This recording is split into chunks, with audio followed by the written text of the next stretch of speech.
পানির নিচে ডলফিনটা তো জঙ্গলের মতন, হে ডাকটা জঙ্গলের মতন।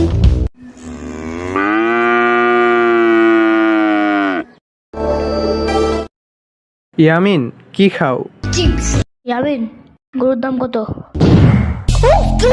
বললাম না চিপস খাই। তাহলে আমরা গরুর দাম কিভাবে জানবো? এর জন্য তোমরা আমার সাথে কথা বলতে পারো। আরে, ইয়ামিনের গরু দেখে কথাও বলে। ভাই, আমি আমার জীবনে এমন কাণ্ড কখনো দেখিনি। তোর জীবনই বা কদ্দুর। ইয়ামিন, দেখো ওরা কত বোকার মতো কথা বলে।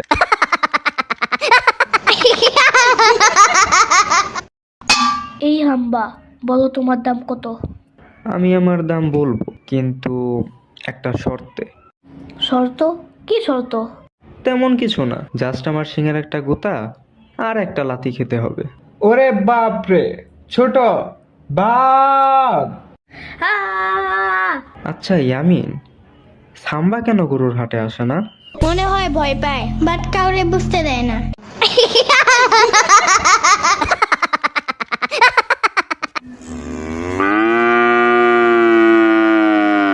আচ্ছা ইয়ামিন, তুমি আজকে স্কুলে কেন গেলে না? এমনি এখন আর স্কুলে যাইতে মজা লাগে না, খালি ঝাড়ি দেয় মিস, আর মা দিলে তো অল টাইম কানে ধরায়। তাইলে ও বলছে কালকে আর স্কুলে আসবে না, তাইলে আমি একা একা যাই কি করব? পরে আমার লেখা দিবে কে? তার মানে তুমি স্কুলে ওরে দিয়া হোমওয়ার্ক করাও?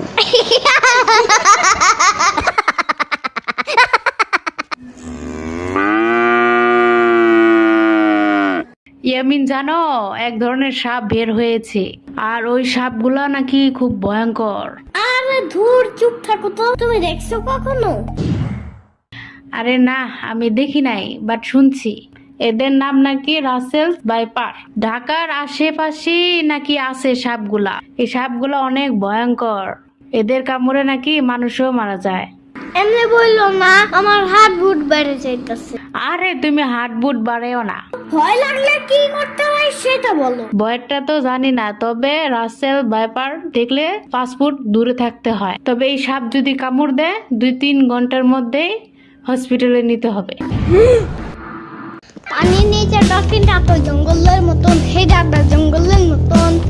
আমি রাসেলস ভাইপার সাপ। কি যোগ্যতা আছে তোমার? কি? আমি এত ভয়